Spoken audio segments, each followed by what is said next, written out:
Episode 8 की शुरुआत में हमें लेना दिखाई जाती है जो कि अभी भी जिंदा थी और वो बड़ी आसानी से एलियंस के गॉड किलिंग वेपन को बाहर निकाल लेती है और जल्द ही उसके घाव भरना स्टार्ट हो जाते हैं। वो एक गॉडेस जो है।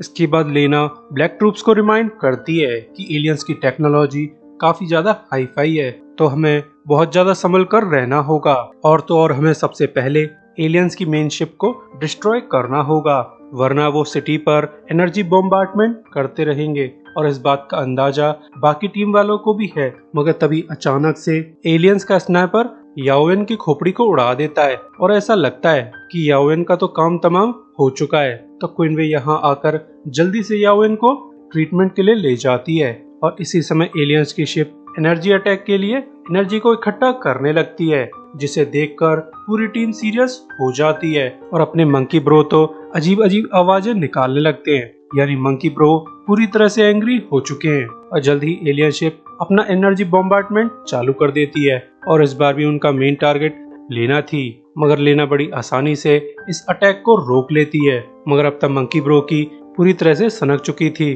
तो वो अपने बहुत सारे क्लोन्स बनाकर एलियंस की आर्मी पर टूट पड़ता है और उनकी बैंड बजाने लगता है। वहीं एक एलियन लेना तक भी पहुंच जाता है और इनकी फाइट में लेना बड़ी आसानी से हार जाती है, क्योंकि लेना अभी तक पूरी तरह से रिकवर नहीं हो पाई थी। तो थोड़ी ही देर में एलियन लेना को कूट काट कर जमीन पर डाल लेता है और जब वो लेना को मारने वाला था तभी हमारा खतरों का खिलाड़ी जियाओलन यहाँ पर आ जाता है और वो डायरेक्टली एलियन में टक्कर मार देता है। इस तरह से वो लेना की जान बचा लेता है। वहीं लिu चेंग भी अपनी बैटल एक्स से एलियन से लड़ रहा होता है और यही हाल क्विलिन का था। वो भी एलियंस पर दनादन गोलियां चलाई जा रही थी, मगर तभी अचानक से एक गोली क्विलिन की खोपड़ी खोल देती है, तो बेचारे जियाओलन को यहाँ पर आकर क्विलिन को बचाना पड़ता है और फिर वो क्विलिन को मेडिकल ट्रीटमेंट के लिए ले जाता है और अब तक टीम के 2 मेंबर बैडली इंजर्ड हो चुके हैं। वहीं क्वीन वे भी एलियन की मेन शिप की तरफ जाने लगती है, मगर एलियंस भी काफी ज्यादा चालू थे। वो क्वीन वे पर डायरेक्टली बॉम्बार्डमेंट चालू कर देते, मगर क्वीन वे भी काफी ज्यादा बहादुर थी। वो हिम्मत करके शिप की डायरेक्शन में जाती रहती है। तो ये सब देख के एलियंस का लीडर एनॉयड फील करने लगता है, तो वो अपने सेकंड इन कमांड से कहता है कि तुम उस सन गॉडेस का खात्मा करो और मैं इस रेड हेयर लेडी को खत्म करके आता हूँ। मगर एलियन का लीडर क्वीन वे पर हमला कर पाता उससे पहले ही जियाओलन यहाँ पर आ जाता है और अपनी फुल फोर्स के साथ एलियन के लीडर में टक्कर मार देता है। जियाओलन तो बस ऐसे ही लड़ना जानता है। इसके बाद इन दोनों के बीच तगड़ी फाइट चालू हो जाती है। ये फाइट वाइट तो कुछ नहीं थी, पूरे समय एलियन का लीडर जियाओलन की मार लगा रहा था, मगर जियाओलन तो पूरी तरह से इमॉर्टल है, तो इतना पिटने के बावजूद उसकी बॉडी पर कोई भी असर नहीं होता।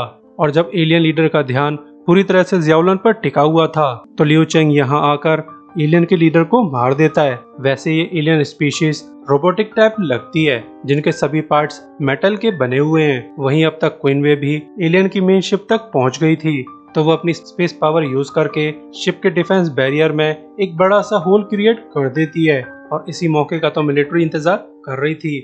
तो पूरी की पूरी जिया फ्लीट स्पेसशिप पर गोले दागने लगती है, जिससे थोड़ी ही देर में ये लोग एलियन शिप का धुआं सा बखेर देते हैं और फिर एलियंस की शिप डिस्ट्रॉय हो जाती है। यानी हीरोज की जीत हुई और एलियंस की हार। मगर क्या इस जीत को विक्ट्री कहा जा सकता है? क्योंकि इस लड़ाई में न जाने कितने सिविलियंस और सोल्जर्स मारे गए। ये तो बस एक ट्रेजेडिक विक्ट्री कही जा सकती है। और अब तक क्विलिन और याओवेन का भी ट्रीटमेंट हो चुका था, जो दोनों के दोनों खोपड़ी में भी गोली खाकर जिंदा थे। आखिर जेनेटिक वॉरियर जो है इतनी आसानी से थोड़ी मर सकते हैं। लास्ट सीन में जियाओलन क्वीन वे की फोटो देखकर खुश हो रहा था, इस बात से बेखबर कि लास्ट बैटल की वजह से उसे एक हीरो के बजाय डेजर्टर का टाइटल मिल चुका है। इसी के साथ ये एपिसोड एंड होता है। सो अभी के लिए goodbye, thanks for watching.